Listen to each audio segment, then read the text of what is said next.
And now back to our big story in Surfside, where the death toll has increased to 18 after the building collapsed 1 week ago this morning, Mark. Well, the Miami-Dade County mayor got emotional when announcing that two sisters, only 4 and 10 years old, are now among the latest victims recovered.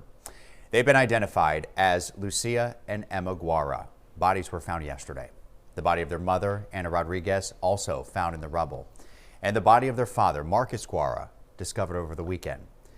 Now, Miami-Dade police also identified 21-year-old Andreas Yanitsopoulos as the 4th victim pulled from the rubble yesterday.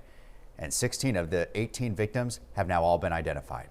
Still, though, crews are carefully combing through all that debris in hopes of finding the 145 people who are still missing.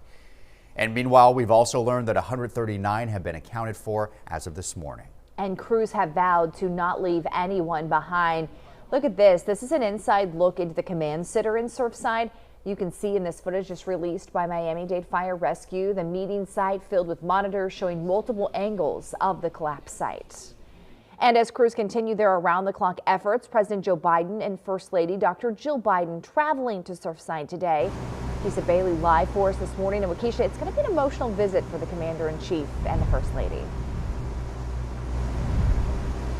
Yeah, Aaron, it really is. And as you know, the world is watching what's happening down here in Surfside. And I think just hearing the stories of these families and then coming here to this site and then just putting everything together, it gets really intense. And that's exactly what, you know, the President and the First Lady will likely experience today as they arrive here in Miami around 9:30. We're also told that they're going to spend most of their time here at Surfside. Now, first they will be briefed on rescue efforts by the Miami-Dade County Mayor, Governor Ron DeSantis, and other local leaders. Then they will have a chance to meet with the men and women who have been working around the clock combing through piles of debris.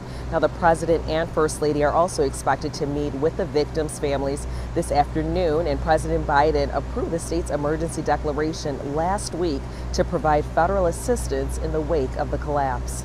The President called me in the morning of this disaster to ask me, what do I need? And I told him, FEMA, send FEMA. And he did. Moving ahead, we need his support to make sure that we can support investigation and changes. And after the First Family meets with everyone here at the collapse site, as well as the Family Resource Center, we're expected to hear from President Biden later on this afternoon, and we will carry that live on air as well as online. Reporting from Surfside, Keisha Bailey, WPBF 25 News. Keisha, thank you. And from the time Air Force One touches down in Miami and all throughout the day, we're going to have full coverage of the president's visit for you. Anchor Todd McDermott will be live in Surfside starting today at noon to bring you live team coverage. You can download the WPBF 25 News app if you want to get push alerts throughout the day. Well, Miami Heat basketball legend Udonis Haslem visited the condo collapse, showing his support for those impacted as well as the first responders. There's real heroes. Basketball is a game. And I know a lot of people look up to us and they want to do the things that we're able to do.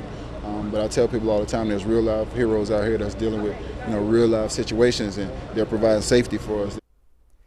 He also visited a memorial to honor those who have died or are still missing.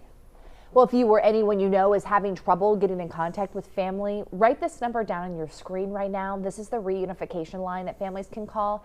305-614-1819. And if your family members are accounted for, officials say